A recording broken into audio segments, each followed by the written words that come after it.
Excuse me, low class people can you tell this address? Actually, I am new here. Could not find this address. So please can you address? Hello, are you Risili? Oh shit, আমি তো ভুলেই গেছিলাম গ্রামের অশিক্ষিত মানুষের কাছে আমি ইংলিশে অ্যাড্রেস জিগাইতাছি। কোনো সমস্যা নাই, আমি বাংলাতে বলতাছি। এই নাদিয়া ফার্মেসিটা আটারকল কোন জায়গায় আছে তুমি কি বলে দিতে পারবা? বুঝলাম না, তোমার বাবা কি তোমার বাংলা শিখায় নাই? আমি তো বাংলা কথাই বলতেছি। ঠিক আছে, কোনো সমস্যা নাই। অশিক্ষিত মূর্খদের কাছে আইসা আমার সময়টাই নষ্ট হইতাছে। আমি অ্যাড্রেসটা হয়তো অন্য কারো কাছে জিগাই যাই। Excuse me, sir. I know good Bangla and English. Your address is state in head from. I hope you understand what I mean. You, I think get out an address. Sir, আমি তখনই আপনার প্রশ্নের উত্তরগুলো দিতে পারতাম। তখন আমি প্রশ্নের উত্তরটা কেন দিইনি জানেন? আপনার প্রশ্ন করার ধরনটা উল্টো ছিল। কিন্তু স্যার, আপনি আমাকে ভালোভাবে প্রশ্ন করতে পারেননি, কারণ আপনারা তো এটাই ভাবেন গরিব মানুষরা সব অশিক্ষিত হয়। স্যার, এটা একদমই না। আমার বাবা আমাকে যুদ্ধ করার মতো তৈরি করছে, যেন আপনাদের মতো কিছু মানুষকে জবাব দিতে পারি। স্যার, এখন মনে হয় আপনি আপনার সব প্রশ্নের উত্তর পেয়ে গেছেন। ও মাই গড, তুমি ছোট থেকে আমি তোমাকে কোনো সম্মানই করি না। তুমি যে এত সুন্দর করে ইংলিশে কথা বলতে পারো, এটা তো আমি বিশ্বাসই করতে পারছি না। হ্যাঁ স্যার, আপনি ভাববেন নেই বা কেন? আপনারা তো একটা জিনিসই ভাবেন যে আমাদের মতো গরিবরা সবাই অশিক্ষিতই হয়। শোনেন স্যার, আপনাকে বলি কি, আপনার এই চিন্তা ভাবনা বাদ দেন।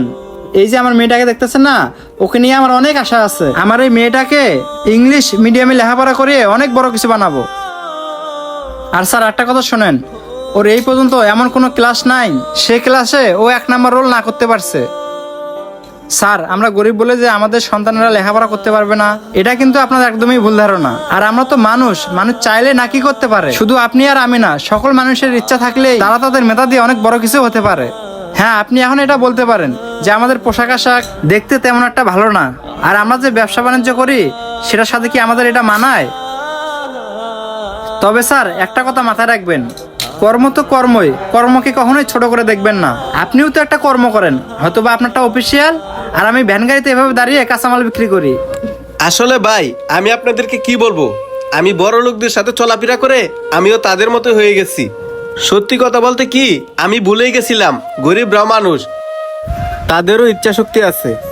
তারা চাইলেও তাদের ছেলে মেয়েদেরকে অনেক শিক্ষিত বানাইতে পারে। যেমন আপনার মাইয়াকে আপনি শিক্ষিত বানায় প্রমাণ করে দিলেন। গরিবরাও চাইলেও তাদের সন্তানকে পড়াশোনা করে ভালো শিক্ষিত বানাইতে পারে। জি স্যার, আপনি ঠিকই বলেছেন। কথা আছে না, মানুষ ভালো মানুষের সাথে চললে মানুষ ভালোই হয়, আর মানুষ খারাপ মানুষের সাথে চললে মানুষ খারাপ হয়। তাই আপনি হয়তোবা কিছু অহংকারী মানুষদের সাথে মিশে আপনিও তাদের মতো হয়ে গেছেন। হ্যাঁ ভাই, আপনি ঠিকই বলছেন। আর শুনেন ভাই, এতক্ষণ আপনাকে যে আমি ছোট করে কথা বলছি তার জন্য আমি লজ্জিত। পারলে আমাকে ক্ষমা করে দিবেন। আরে স্যার, এই ছোট করে কথা বলার কথা বলতেছেন? এই রাস্তাঘাটে সবজি বিক্রি করি, এখানে আপনাদের মতো অনেক মানুষই এসে আমাদেরকে কত রকমের কথাই বলে। সমস্যা নেই স্যার, আপনি যে কথাগুলো বলছেন সে কথা আমার গায়ে লাগেনি। আর তার চেয়ে সবচেয়ে বড় খুশি হলাম স্যার, আপনি যে আপনার ভুলটা বুঝতে পারছেন। আশা করি স্যার আর কখনো কারোর সাথে এরকম ব্যবহার করবেন না, সবার সাথে ভালোভাবে ব্যবহার করবেন। ঠিক আছে ভাই, আমি আপনাদের সাথে যে খারাপ ব্যবহারটা করছি এই ব্যবহারটা অন্য কারোর সাথে আমি আর কখনোই করব না। আপনারা তাহলে ভালো থাকবেন, আমি এখন যাই। গরিবদেরকে অশিক্ষিত বলে কখনোই অপমান করবেন না, তারাও কিন্তু শিক্ষিত হতে পারে। এই ভিডিওটি তার প্রমাণ। ভিডিওটি আপনাদের কাছে ভালো লাগলে লাইক কমেন্ট শেয়ার করে দিয়ে সবাইকে দেখার সুযোগ করে দিবেন। ধন্যবাদ।